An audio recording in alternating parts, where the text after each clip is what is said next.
Buletin Didik 19 Ogos bersama saya Fazlah Harun. Assalamualaikum dan salam sejahtera. Mulai esok, individu lengkap dos suntikan vaksin COVID-19 di negeri Fasa 1 Pelan Pemulihan Negara PPN dibenarkan menikmati hidangan di restoran dan kedai makan. Perdana Menteri sementara Tan Sri Muhyiddin Yassin berkata, kebenaran itu antara kemudahan sosial dan ekonomi tambahan yang diputuskan dalam mesyuarat sidang khas Majlis Keselamatan Negara MKN hari ini. Beliau turut menyarankan kepada pengusaha premis supaya menyediakan lebih banyak ruang makan di bahagian luar premis bagi pengudaraan yang lebih baik. Tegasnya, risiko penyebaran virus COVID-19 adalah jauh lebih tinggi dalam premis berbanding di luar. Justru pemilik perlu memastikan pelanggan yang memasuki premis untuk dine-in mesti menunjukkan sijil digital vaksinasi sebagai bukti telah lengkap suntikan vaksinasi.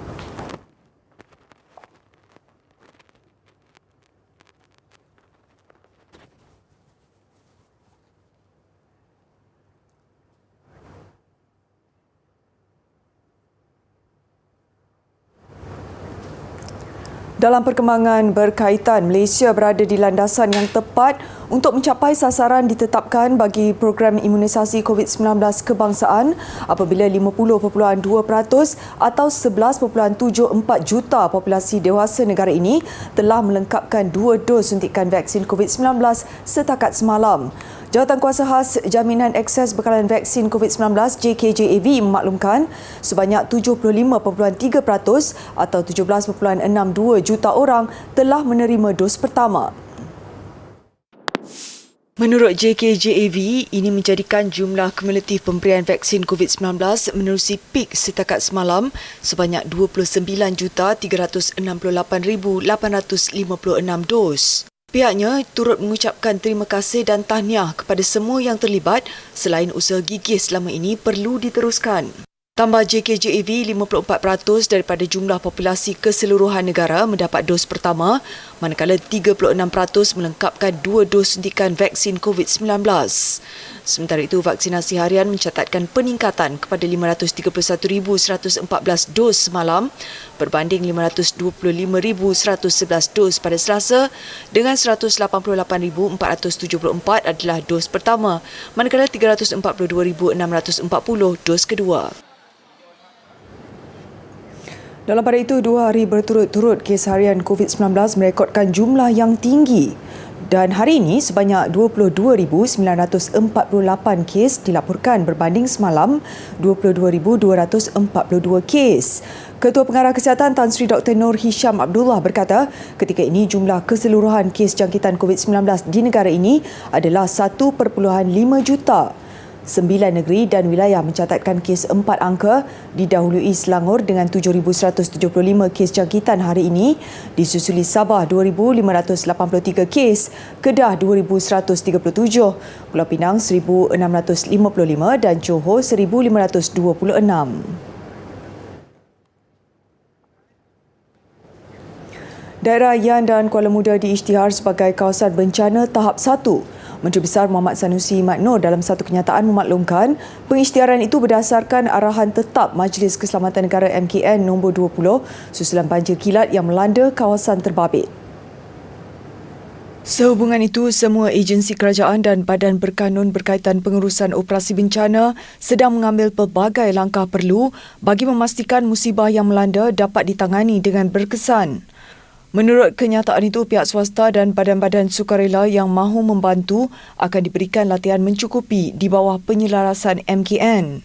Kerajaan negeri turut merakamkan rasa duka cita berikutan kejadian banjir kilat dan kepala air di kedua-dua daerah itu, khususnya sekitar kaki Gunung Jerai petang semalam yang telah meragut beberapa nyawa dan menjejaskan kehidupan penduduk. Muhammad Sanusi berkata kerajaan negeri akan berusaha dengan sebaik mungkin dan melakukan apa sahaja yang perlu untuk memulihkan keadaan dan kehidupan penduduk yang terjejas. Beliau juga mengingatkan orang ramai terutamanya mereka yang terbabit, petugas kerajaan dan sukarelawan yang membantu supaya sentiasa menjaga diri daripada penularan COVID-19. Sambutan Hari Kebangsaan tahun ini akan menggunakan teknologi tinggi bersesuaian dengan norma baru dan mengikut prosedur operasi standard SOP yang ketat. Sambutan berkonsepkan mixed reality iaitu gabungan penerbitan secara fizikal serta teknologi augmented reality AR dan extended reality XR yang berbentuk interaktif dan berteknologi tinggi. Ketua Pengarah Jabatan Penerangan Malaysia Datuk Muhammad Sukari Abdul Hamid berkata sambutan Hari Kemerdekaan akan diteruskan meskipun negara berdepan pandemik COVID-19 memandangkan hari bersejarah itu adalah tarikh keramat buat rakyat Malaysia. Faktor keselamatan sentiasa dititik beratkan dan pihaknya akan memastikan mereka yang terlibat sudah lengkap menerima 2 dos vaksin dan patuh kepada SOP selain sentiasa mendapatkan nasihat daripada KKM dan MKN. Selain itu, kata Datuk Muhammad Sukari, tema Malaysia Prihatin dipilih sekali lagi sama seperti tahun lepas kerana Malaysia masih dalam perjuangan memerdekakan diri daripada pandemik. Malaysia Prihatin membawa pengertian bahawa seluruh rakyat Malaysia turut bersama dengan kerajaan memerangi COVID-19. Sambutan Hari Kebangsaan 2021 dijadual berlangsung pada 31 Ogos ini di Dataran Pahlawan Negara Putrajaya dan disiarkan di Facebook Live Merdeka 360 dan Facebook Kementerian Komunikasi dan Multimedia.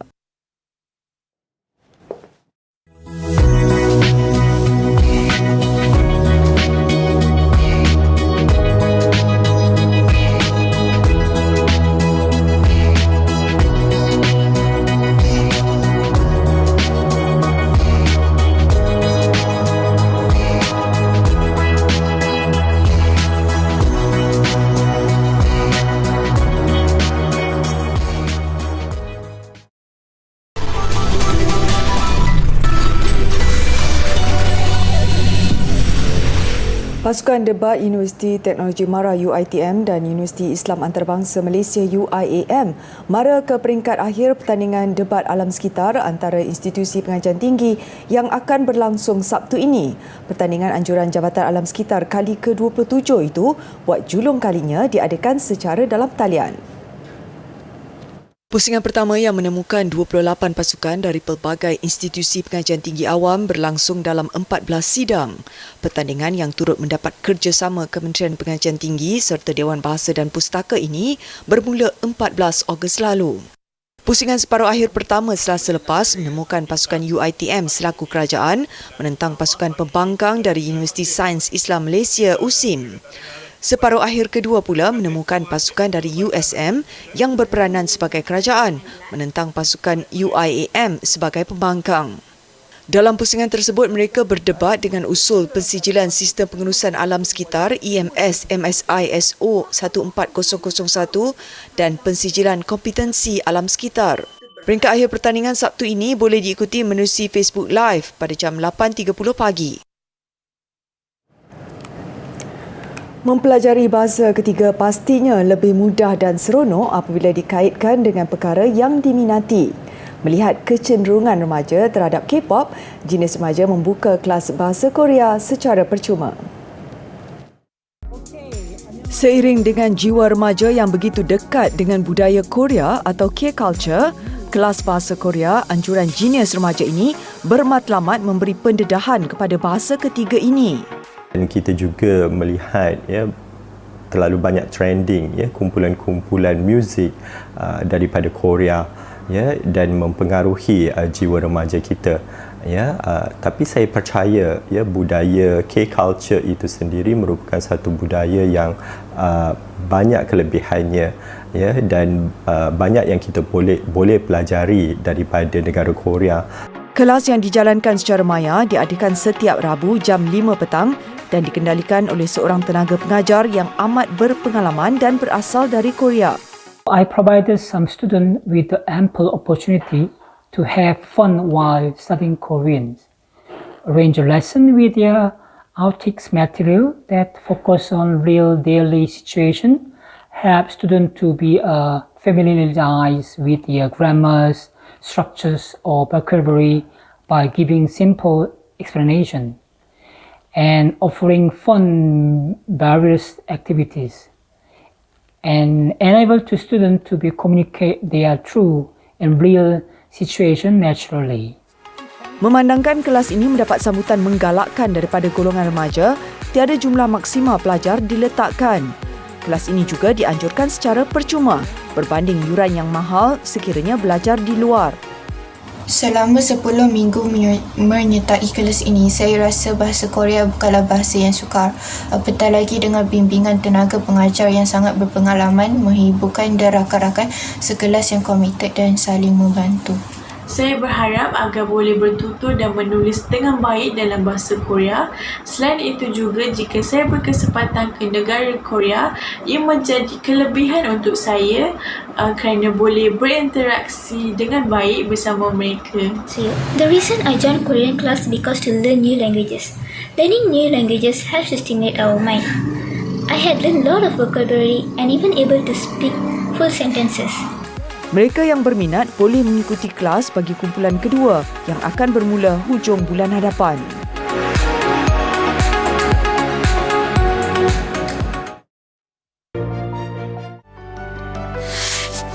Perjanjian kemerdekaan ditandatangani di Lancaster House, London pada 8 Februari 1956. Tunku Abdul Rahman, Ketua Menteri Tanah Melayu, telah menandatangani bagi pihak Persekutuan Tanah Melayu. Manakala Mr. Alan Lennox Boyd, Setiausaha Negara bagi Tanah Jajahan, menandatanganinya bagi pihak British. Mengikut perjanjian itu, kemerdekaan bagi Persekutuan Tanah Melayu akan diisytiharkan pada 31 Ogos 1957.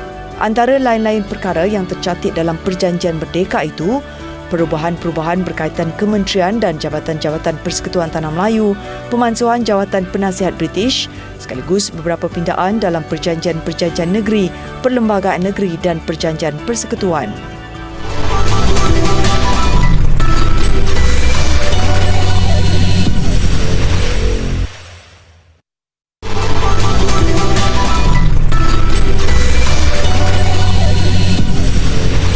Pandemik COVID-19 memberi tekanan keuangan kepada setiap individu, terutamanya mereka yang sudah berkeluarga. Ketua keluarga pastinya melakukan pelbagai usaha untuk memastikan kelengkapan dan keperluan anak-anak sentiasa ada.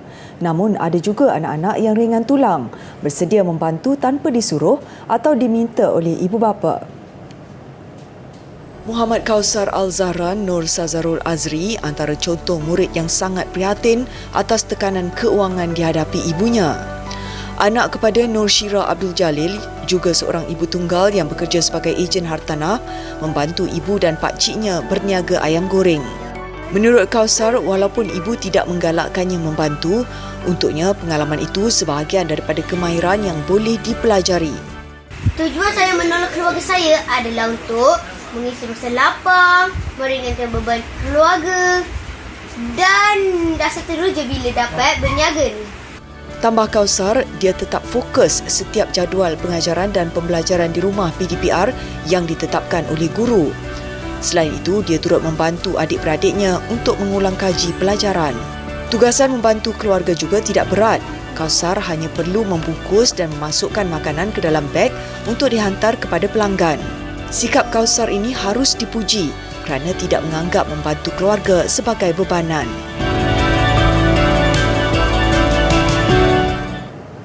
Sambutan Hari Kebangsaan memberi peluang kepada rakyat negara ini untuk menzahirkan rasa kecintaan dan semangat patriotik kepada negara dengan cara dan kreativiti masing-masing.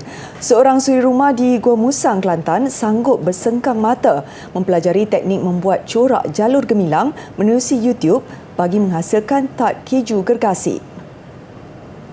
Marlia Ismail, 35 tahun berkata, peluang itu digunakan untuk berkongsi kecintaan dan semangat patriotik dengan kemahiran yang dimilikinya sesuai sambutan dalam norma baharu ketika ini. Hasil kreativitinya, Marlia mendapat tempahan 200 set tart keju gergasi bercorak jalur gemilang dari penduduk tempatan yang sama-sama mahu berkongsi kemeriahan sempena Hari Kebangsaan tahun ini. Kebiasaannya orang akan guna kek kan untuk tema merdeka, tapi tahun ni saya nak kira saya memang keluarkan produk untuk cheese tart, jadi saya nak diorang datang tengok untuk tempahan cheese tart pula. Kira kita dekor tema merdeka atas cheese tart yang lebih besar dan ada dia punya inilah.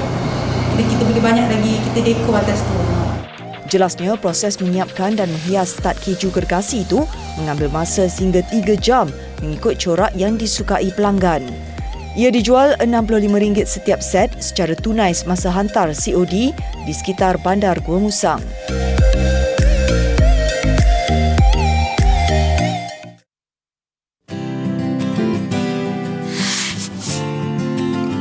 Bulan dan bintang melambangkan agama Islam sebagai agama persekutuan negara. Bintang pecah 14 menunjukkan perpaduan 13 negeri dan satu wilayah persekutuan. Warna kuning anak bulan dan bintang melambangkan warna diraja Duli Yang Maha Mulia Agung. Warna biru tua menunjukkan perpaduan rakyat berbilang kaum dalam negara. Warna merah menunjukkan keberanian dan bersedia dalam menghadapi segala rintangan. Warna putih menunjukkan kesucian dan keluhuran.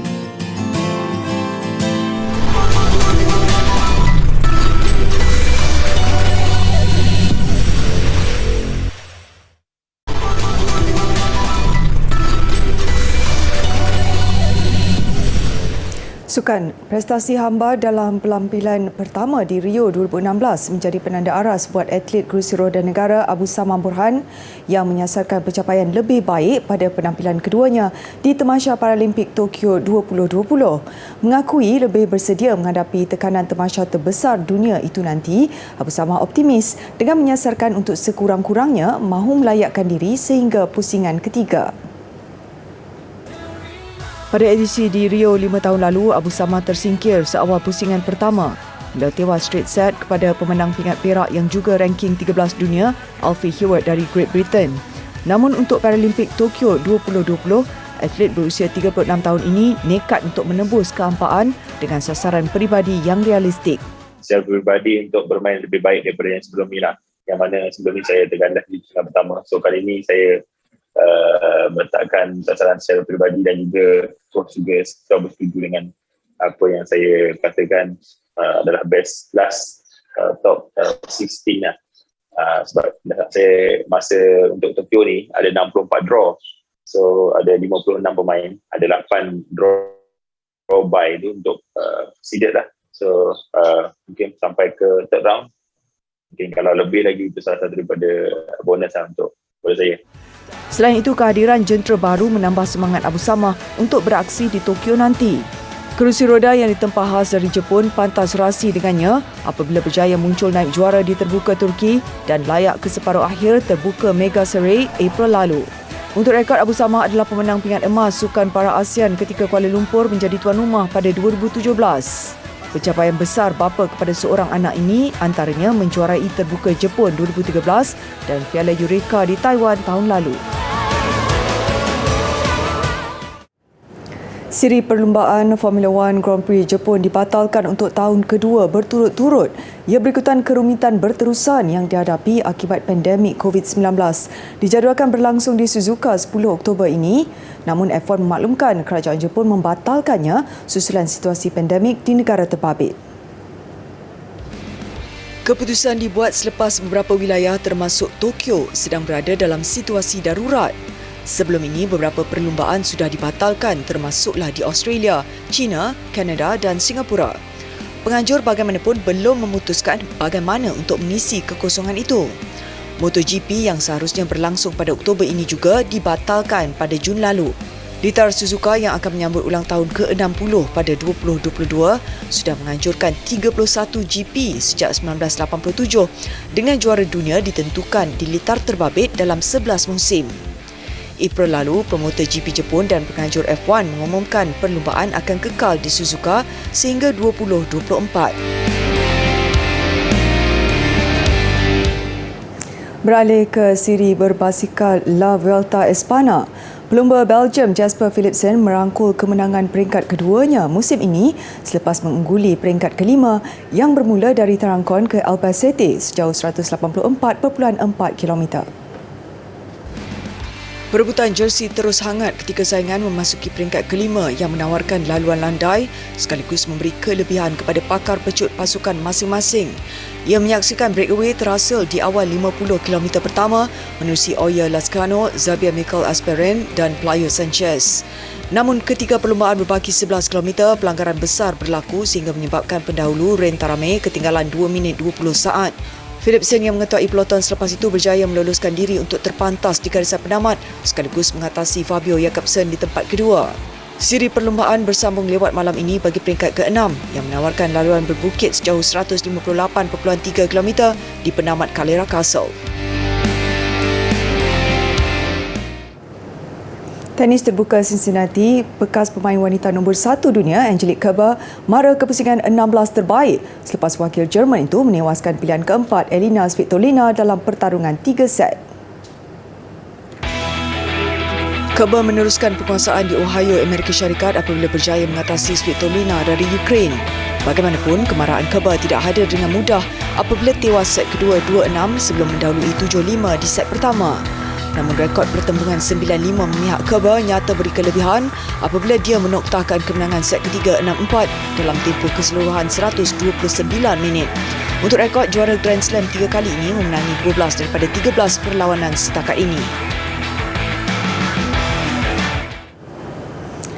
Paparan lanskip bawah tanah yang menjadi syurga pencinta gua di Slovenia mengakhiri buletin didik malam ini. Saya Fazliani Harun, salam hormat dan Assalamualaikum.